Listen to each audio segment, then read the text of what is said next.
Welcome to the Romantic School of Music. While a master violin can last over 500 years, the strings don't, and every musician needs to know how to replace them. Begin by placing something soft under your instrument. The order you replace the strings in isn't critical, but the D string is easiest, so let's begin there. Loosen the pegs slowly, especially on older instruments. Then lift up on the end of the string so it doesn't scratch the varnish as it comes out of the peg, and to also hold the other end in place.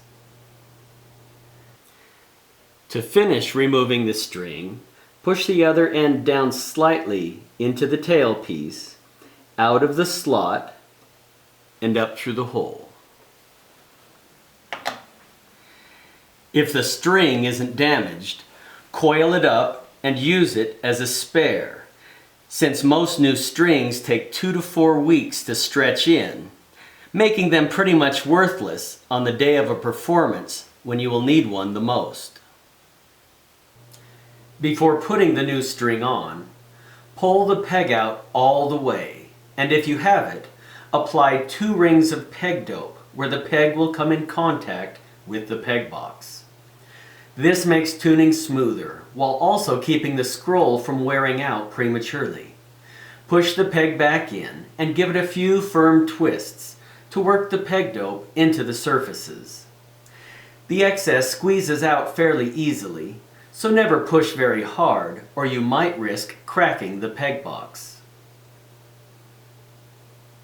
Most professionals prefer the compound developed by William Hill of London, and this wonderful mixture is still available today in most violin shops.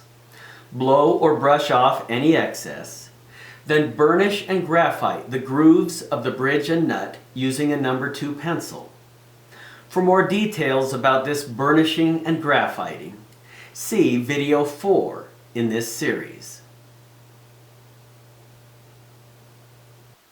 This is a good time to clean under the string with a soft, dry cloth.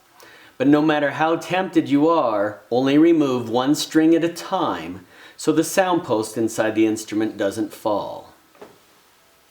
Some players will touch their tongue to the edge of the cloth to get off a little more stubborn rosin deposits. Or a violin maker will very carefully use a small drop of alcohol on the cloth to remove the most stubborn rosin deposits of all. Always inspect new strings for damage, but avoid touching this area as much as possible where the bow will come in contact with them, since even the slightest amount of oil from your fingers can keep the rosin from taking to them properly. To put the new string on, place the ball through the tailpiece hole, slide it toward the bridge, and lift up. While keeping a small amount of tension on the string to hold it in place, thread the other end into the peg until it's just flush with the other side. If the string is left sticking out more than just a little, it can chew up the bottom of the peg box.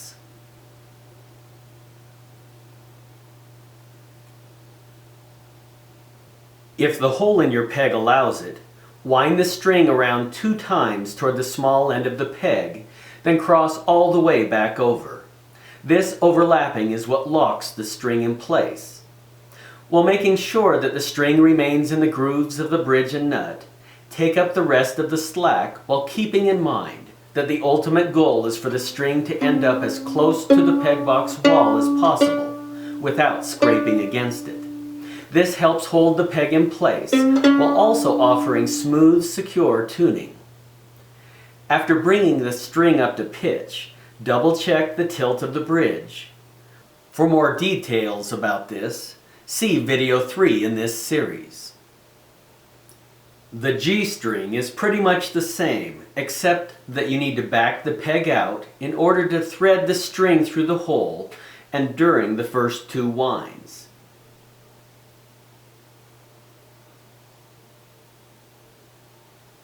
Tweezers can really save the day while replacing strings. especially on a bent or limp A string that's set deep in the peg box or tucked up under the scroll.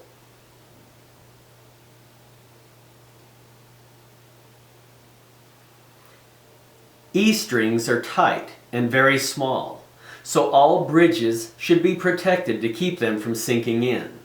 If your bridge has a calfskin under the E string, you don't need a tube string protector, and you can remove it by sliding it all the way off.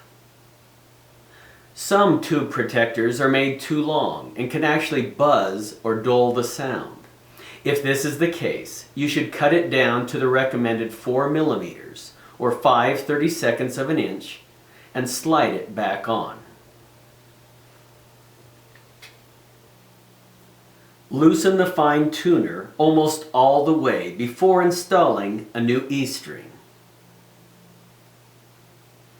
And sometimes it's easier to wind the string around the peg and cross over before installing the loop on the fine tuner, or even a ball through the tailpiece. Feel free to experiment, and with a little experience, you will develop your own technique.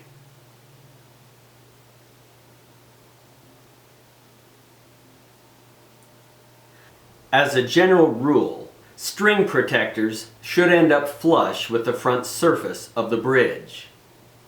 And don't graphite the groove under a string protector, or it might not stay in place. Use a little extra rosin on your bow when playing a string for the very first time. But unless you're in a hurry, let the string settle for a couple hours before doing any serious practicing, because this is when most of the stretching takes place. Instead, take this time to begin your journey into the magical world of music and master violins. The finest gift for a special friend is a foil embossed leather-bound edition of Two Trees. Yet for others, the convenience of Kindle and Nook can be even better, and at less than 1/10 the price. Either way, the experience will be unforgettable. Never over-tighten a string in an effort to stretch it in faster. And don't loosen and tighten a string too many times, or you can shorten its life and damage the tone. If played on every day, a string is at its very best in less than a week and can last up to 2 years.